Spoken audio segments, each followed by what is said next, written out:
Welcome back everybody, I am DJ Fogey and this is episode 7 of my Dwarf Fortress tutorial. Or actually episode 8, excuse me.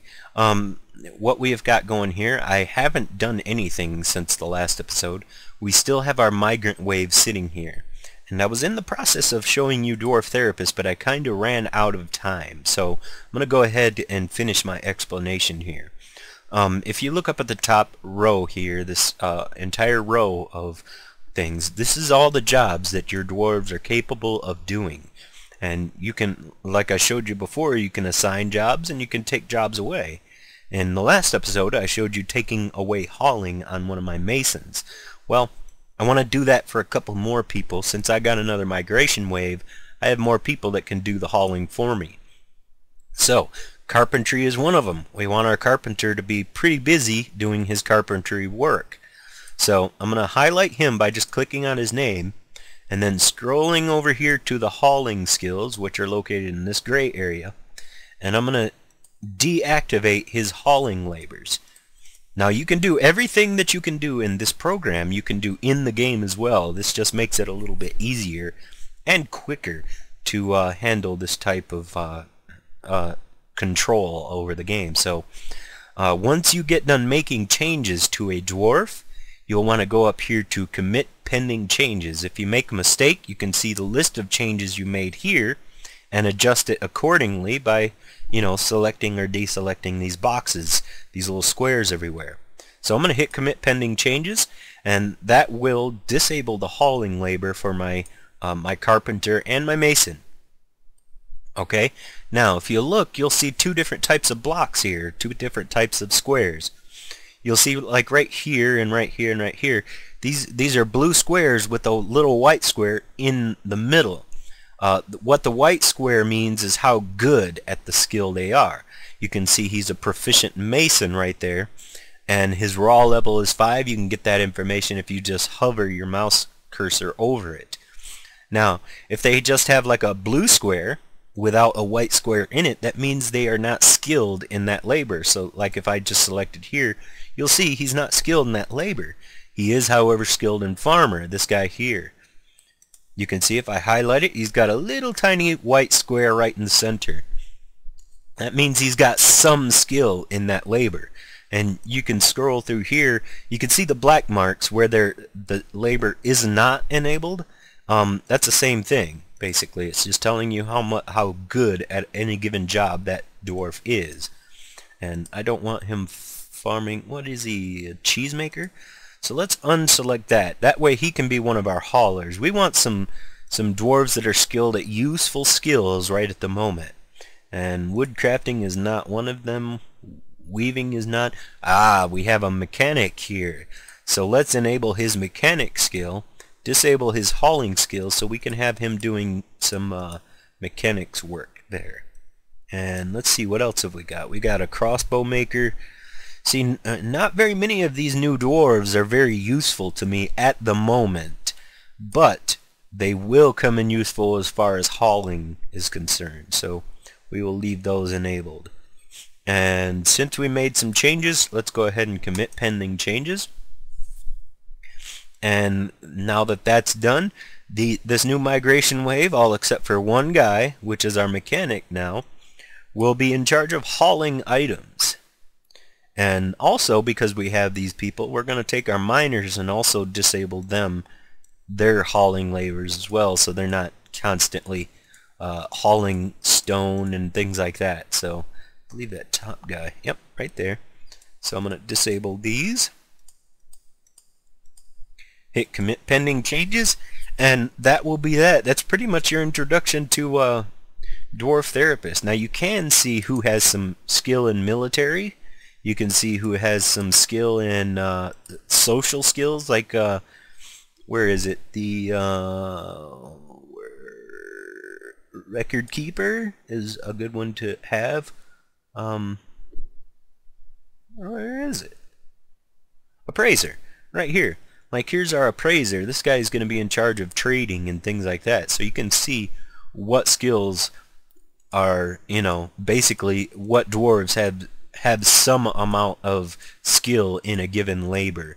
So Anyway, keep that in mind. Dwarf Therapist is a very, very good utility to use for Dwarf Therapist. Anyways, we're going to go ahead and unpause here. Let our new migration wave filter in. They're going to come into the screen one by one and make their way into the fort. And it might take a minute for them to actually get busy working on a few things, but they will start working eventually. We go down one level. Check out what's going on. See, we got a lot of jobs going on right now, so some of them won't be getting fulfilled right off the bat, like our trading depot. They won't get right busy on it ASAP. You gotta wait until they're everybody's settled in and some of the jobs are fulfilled. So let me go down a few levels, check out how they're doing. As you can see, they are putting stuff in the stockpile. We do have our carpenter's workshop up here built. We don't have any stone in the dump yet, but just to make sure it is there. Yep, it is there. Good deal. And it is a garbage dump. Good deal. So let's go back up and check on what they're all doing. Ah, there they go. Now they're starting to grab the wood and start hauling it down to the new stockpile that I designated below. Now, I think it is a good time to start building bedrooms. Bedrooms are going to keep your dwarves happy. So I'm going to go down a few levels. And you can see this is my industrial area. Okay. Now, when you build workshops and things like that, you do not want to have your bedrooms where your dwarves sleep anywhere near your workshops, because the sound will interrupt them from sleeping and they will become unhappy because of it. Now, you want your bedrooms to be at least 4 tiles away. So if I hit, I'm going to hit K just to get that cursor. So if I hit put a bedroom like right here, the dwarf assigned to that bedroom will not like it. They're too near to these workshops. But if I hit 1, 2, 3, 4, and if I go 5 tiles away, usually you have to have 4 tiles in between a bedroom and a workshop. If I go right here and build my workshop right, or not my workshop, but bedroom right here in this spot, that will be okay. The sound will not travel more than 4 tiles away. So I could build a bedroom here and they'll be happy. They won't get interrupted when they sleep.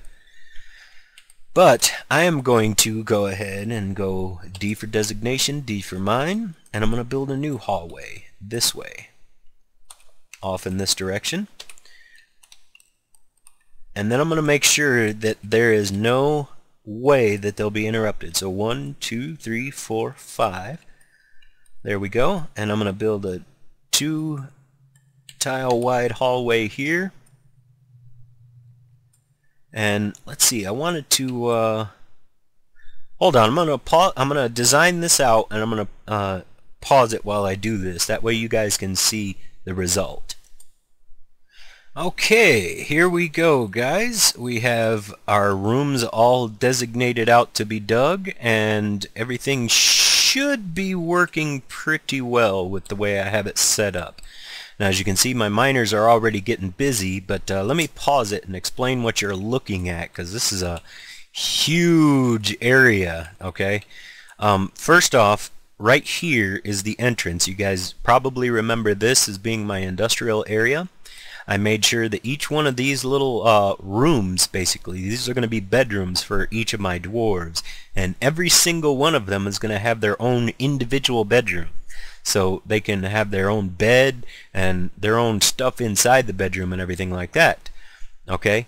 Now, I made sure that it was far enough away from the workshop area so they wouldn't get disturbed by noise. And yeah, this is huge. Now, if I roll my mouse wheel, I can zoom out so you guys can get a picture of the whole thing. Okay? And this is pretty much it. Right? Now I'm going to use my mouse to show you what's going on. First off, this room right here is going to be my dining room. Okay, and my dwarves are going to eat here and hang out here most of the time. Okay, This here big room is going to be my food storage room. This little area right here, if you look, I'm going to hit K just to bring up the, let me get that working right. I'm going to hit K to bring up my little cursor. As you can probably see it, it's really tiny, it's right there. I'm going to highlight this little spot, and I want to show you what this means. I'm going to go up in levels, and you'll see that now my cursor is right here in the back corner of my farm. Okay, and what that's going to mean is when my farmers get food, they're going to be able to walk to this corner and walk straight down these stairs into the food storage and drop off all their goods, and that way all of my dwarves here in the dining room can just walk in here, grab some food, walk back out, and start eating. They don't have to, my farmers won't have to worry about coming down these steps, going along this hallway and through this door. They can just come right downstairs, drop off the food, head right back up, and start working again. Okay, like I said, this is going to be my dining room. Now, these hallways lead to these hallways, which are each connected to these little rooms. These are 3x3 rooms, or 9 tiles, basically. And these rooms right here, these really big ones, are going to be for my nobles and things like that. Those are going to be the people that want offices and want like special items and things like that later on in the game. The one thing you can't see though is if you look, there's no way for them to dig into this yet. This is completely inaccessible. They can't get to this yet. They can't mine this out. And the reason I'm doing this is I don't need much right off the bat. Of course I'm going to create my dining room and my food storage and these bedrooms up here. But right now I'm going to leave this all these bedrooms and nobles rooms down here. They're all going to be inaccessible, so they don't dig them out right now. I may want them to do something else before I get to that. And plus, we don't have enough dwarves to yet fill all of these rooms. Eventually we will, but right now we don't. So that's what you're pretty much looking at. Everything is should be well organized, and as you can see, it is very well organized. All the dwarves are going to have quick access to the dining room and the food, so they'll just be able to run in, grab food, eat, and go back to their work schedules. Let me go ahead and zoom back in here. And as you can see, everything is nice. Everything is well organized. So let me hit escape, and I'm going to resume, let them start digging out more. Also, when they get done digging all this out, all the stone is going to be left behind, okay? Now, I will be able to hide this stone without worries of getting in the way of any stockpiles, except for my food storage area. I'm going to have to designate all the stone in my food storage area to be put in a dump, just like I did over here, which they are getting busy at. As you can see, he's probably he's grabbing stone right there and hauling it to the garbage dump. Also, the wood is being brought down here, which is a good thing. I do believe, I'm not yep, my wagon is now empty. There's nothing left out there. They'll just continue hauling everything inside, and eventually we'll have a nice set up Dwarf Fortress for us to really live in. And like I said, this is the only entrance into my fort.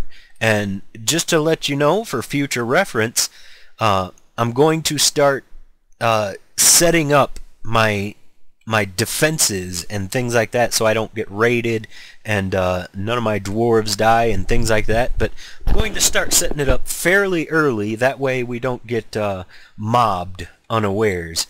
In the next episode, I plan on building some traps, and I'm going to be placing them in this corridor here. And as well, I'm going to set up, probably be able to set up my barracks and stuff, and I'm going to use this as my training room here, so you guys will be able to see that going on as well. And finally, I'm going to be creating a lot of beds and a lot of tables, and so you'll be able to see how I set up my dining room and things like that. But that'll be in the next episode. As far as this episode is concerned, thanks for watching, guys, and I hope you learned and kept up with me. I know I did a lot this episode, but I had to, really. I want to get this thing going and show you guys some more advanced stuff. So, with that said, thanks for watching, guys, and we'll see you in the next episode.